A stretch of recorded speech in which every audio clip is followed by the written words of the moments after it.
이태원 참사 책임론이 불거지자 정부와 지자체는 입을 맞춘 듯 주체 없는 행사에 대해 사전 조치할 근거가 없다고 강조해왔습니다.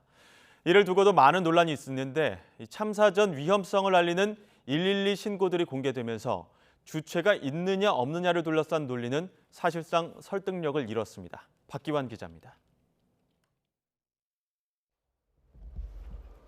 이태원 참사 다음 날 국민 안전 업무를 총괄하는 이상민 행정안전부 장관은 이 발언으로 큰 논란에 휩싸였습니다.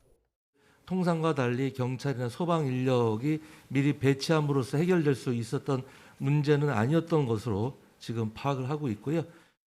경찰도 미흡한 조치는 인정하면서도 미리 조치에 나설 법적 근거가 없었다는 해명은 빼놓지 않았습니다. 주체자가 없는 자발적인 다중의 운집 상황에 대한 경찰 또는 지자체 등의 어떤 권한, 역할, 책임 등에 대해서 많은 의견과 논란이 있는 것을 저희도 알고 있습니다.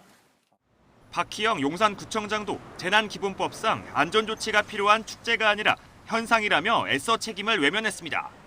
실제 용산구청은 방역요원 중심의 30명을, 경찰은 강력범죄 대응 중심의 137명을 이태원 현장에 내보냈습니다. 결국 주체가 없는 행사에 대한 정부 당국의 해석에 따라 사전에 안전인력은 배치되지 않은 셈입니다.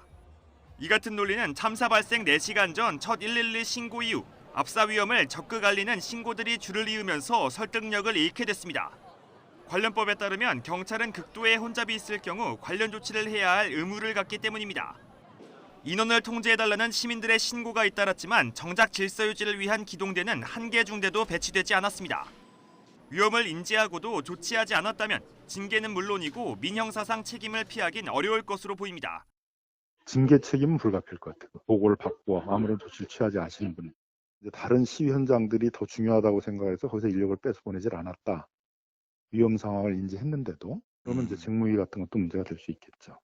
여기에 당시 어디까지 사고 위험에 대한 보고가 이뤄졌고 인력 배치 여부가 어느 선에서 결정됐는지에 대한 조사 결과에 따라 처벌 규모도 달라질 것으로 예상됩니다.